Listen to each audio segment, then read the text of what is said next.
Hello friends, welcome to VP online study. और आज के वीडियो में हम बात करेंगे सब्जेक्ट एंड प्रेडिकेट की। तो सबसे पहले हम समझते हैं कि सब्जेक्ट या उद्देश्य क्या होता है।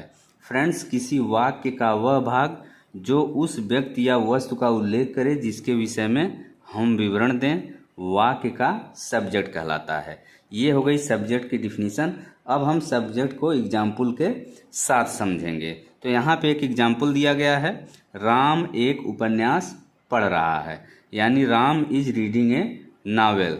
तो इस सेंटेंस में ये वाला पार्ट जो है, इसमें किसका उल्लेख किया गया है? राम नाम के व्यक्ति का उल्लेख किया गया है। और इसका विवरण किसका? राम का ही विवरण इस पूरे सेंटेंस में दिया गया है। तो इसलिए राम यहाँ पे क्या है?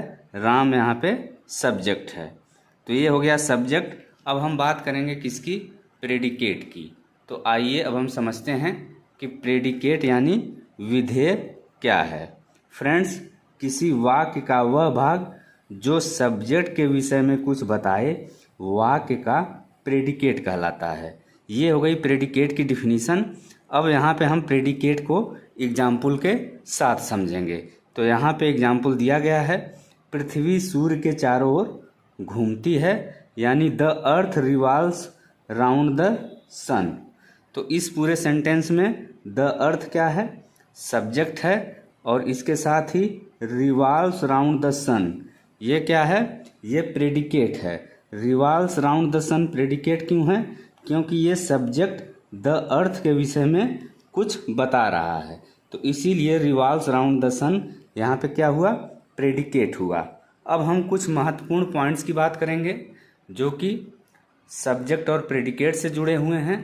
तो यहाँ पे पॉइंट नंबर 1, प्रायः वाक्य का जो सब्जेक्ट होता है वो प्रेडिकेट से पहले आता है, परंतु कभी कभी प्रेडिकेट के बाद भी सब्जेक्ट आता है। परंतु कभी कभी प्रेडिकेट के बाद भी सब्जेक्ट आता है। तो जैसे यहाँ पे एग्जाम्पल दिया गया है, यहाँ बस आती है, यानी हेयर कम्स द बस। इस सेंटेंस में हेयर कम्स पहले आया है जो कि प्रेडिकेट है, और द बस बाद में आया है जो कि सब्जेक्ट है। तो इसलिए यहाँ पे हेयर कम्स जो कि प्रेडिकेट है, उसके बाद सब्जेक्ट द बस आया है।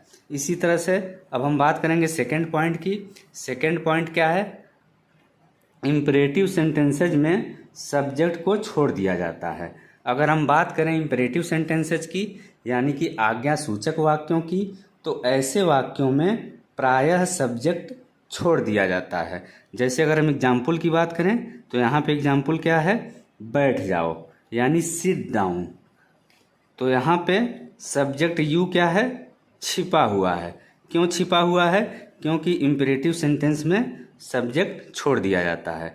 तो फ्रेंड्स, ये था आज का वीडियो। अगर वीडियो आपको अच्छा लगे तो वीडियो को लाइक करें, शेयर करें, साथ ही चैनल सब्सक्राइब करना न भूलें।